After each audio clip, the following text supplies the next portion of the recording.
pense que Dieu est surprenant dans sa façon de nous appeler à lui?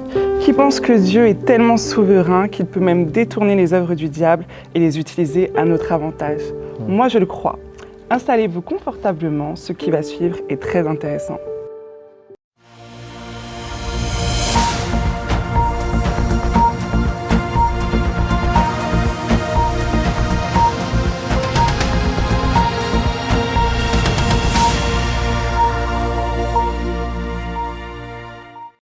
Bonjour à tous, bienvenue dans notre émission Café Bible. Aujourd'hui, je reçois le frère Dimitri. Dimitri, comment tu vas? Super bien. Bonjour à tous également. Je vais super bien. Et toi? Ça va très bien.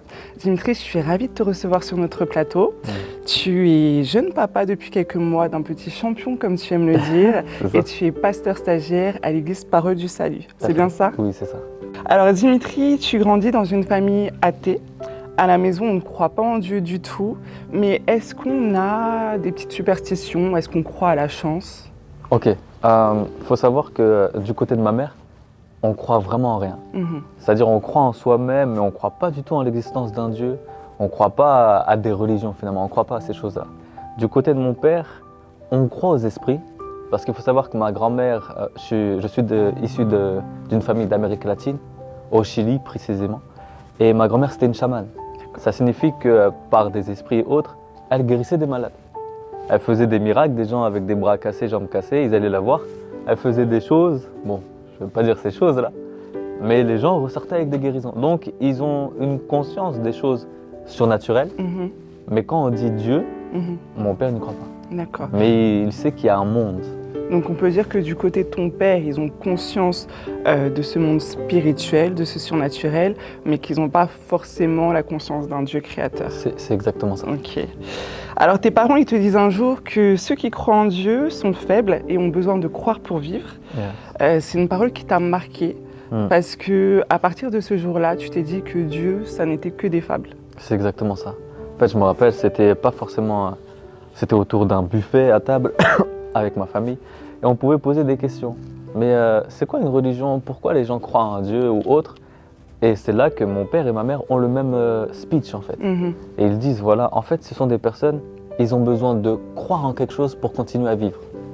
En fait ils ont besoin de croire en quelque chose qui n'existe peut-être pas forcément pour pouvoir voilà, se dire la vie est belle, il y a de l'espoir en fait.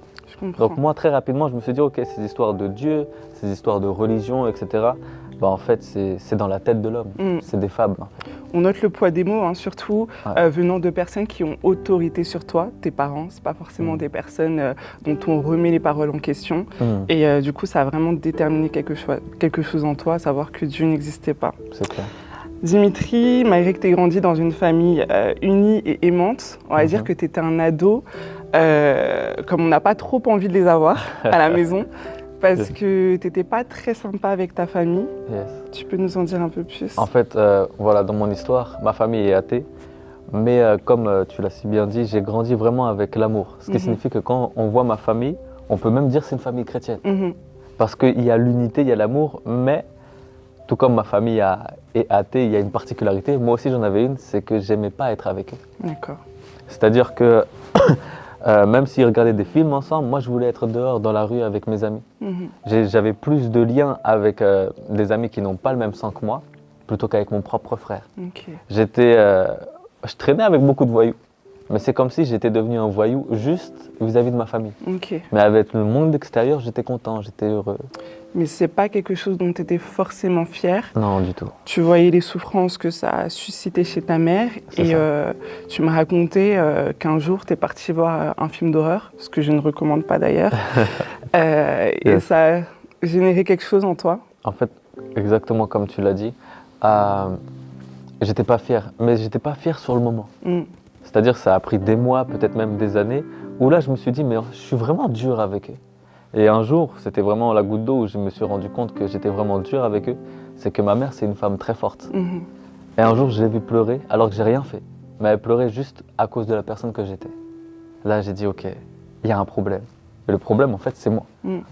Donc à ce moment-là, je me questionnais, je voyais des gens dans mon quartier changer un peu d'attitude en allant vers une religion. D'accord. Donc moi j'ai commencé à me questionner, j'ai commencé à questionner un peu le Coran. Je me suis rapproché de ces choses pour voir si c'était vrai.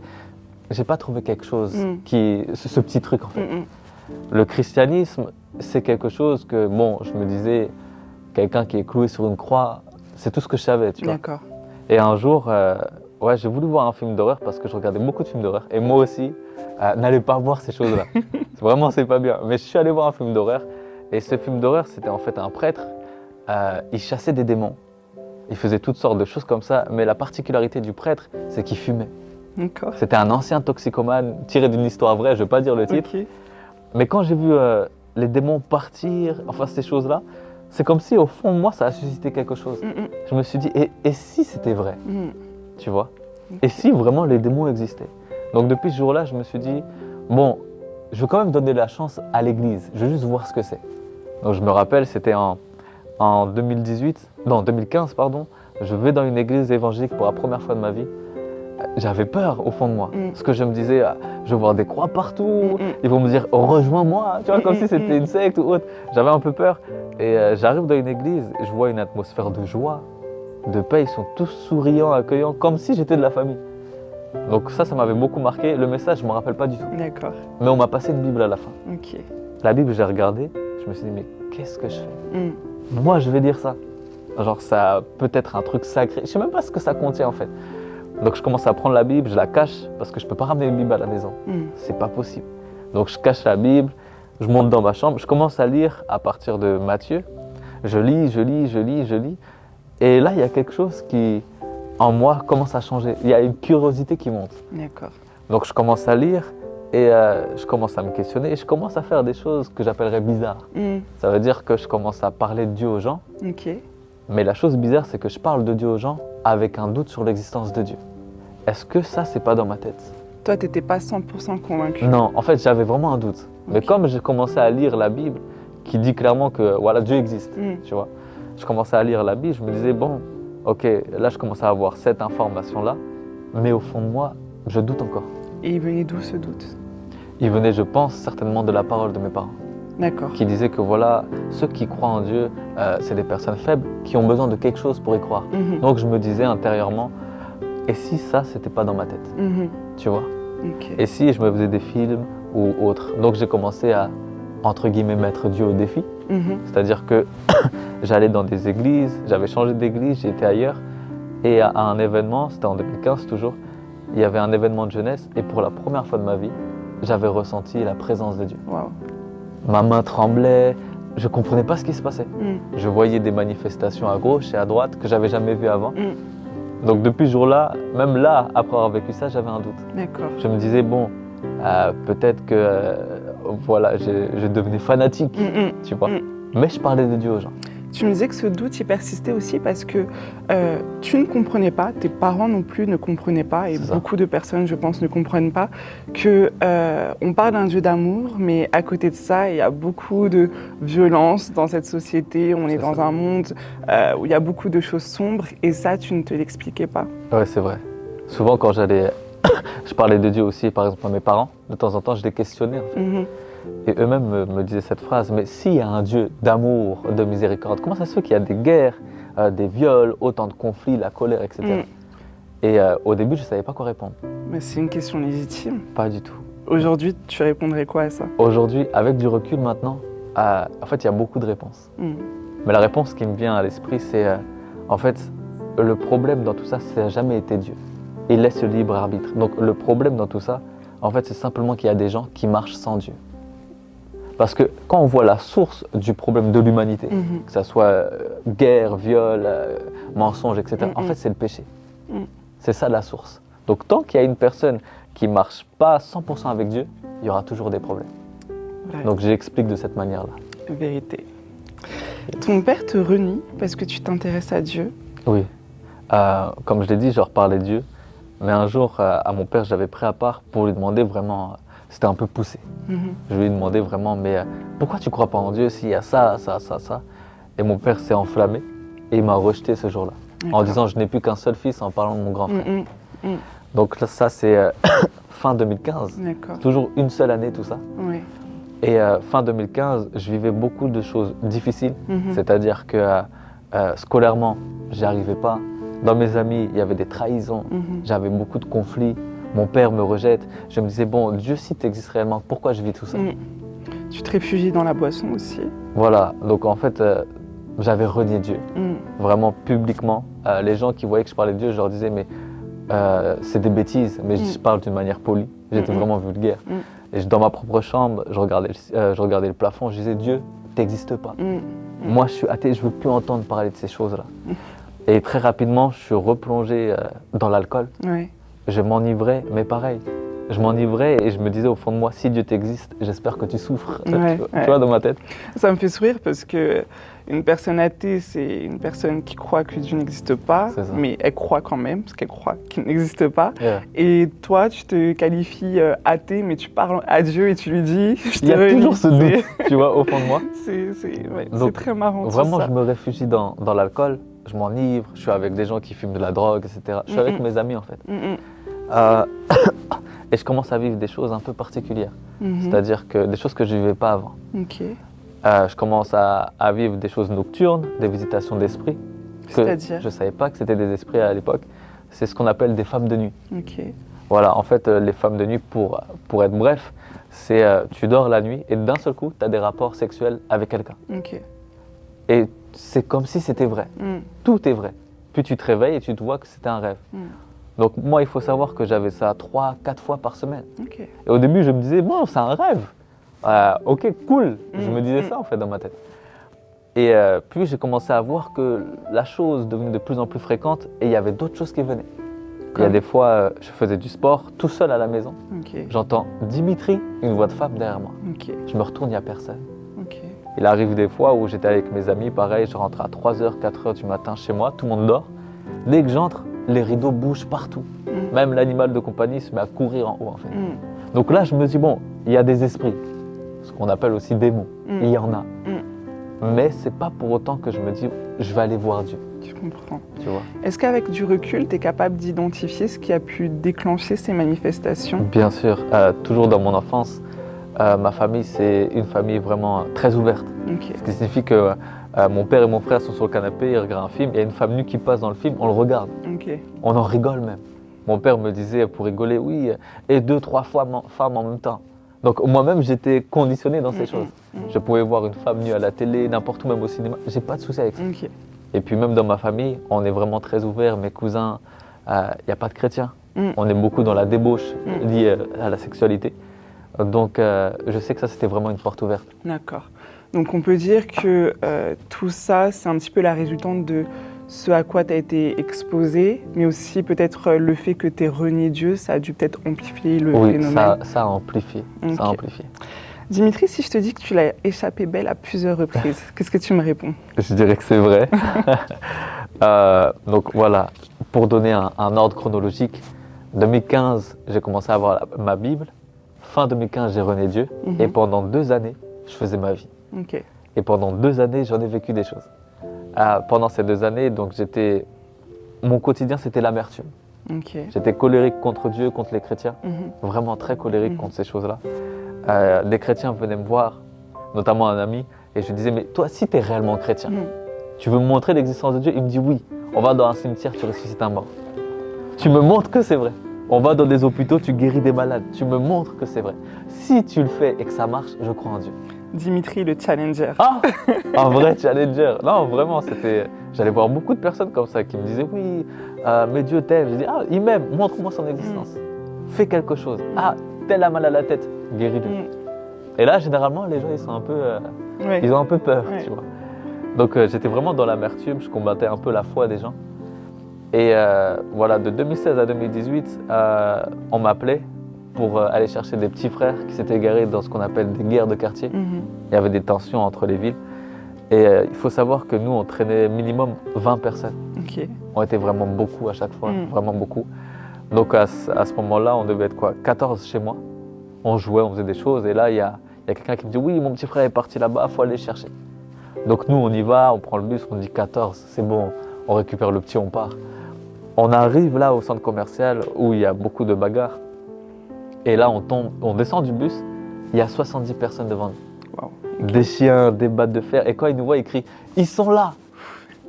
J'enlève mes écouteurs, je me dis, bon, si je dois mourir ici, au moins que je tape quelqu'un, tu vois. La tête haute. Ouais, c'était ça. Mais on avait tous peur. On savait que c'était fini. Juste les chiens qui couraient vers nous. C'est clair. Ah oui.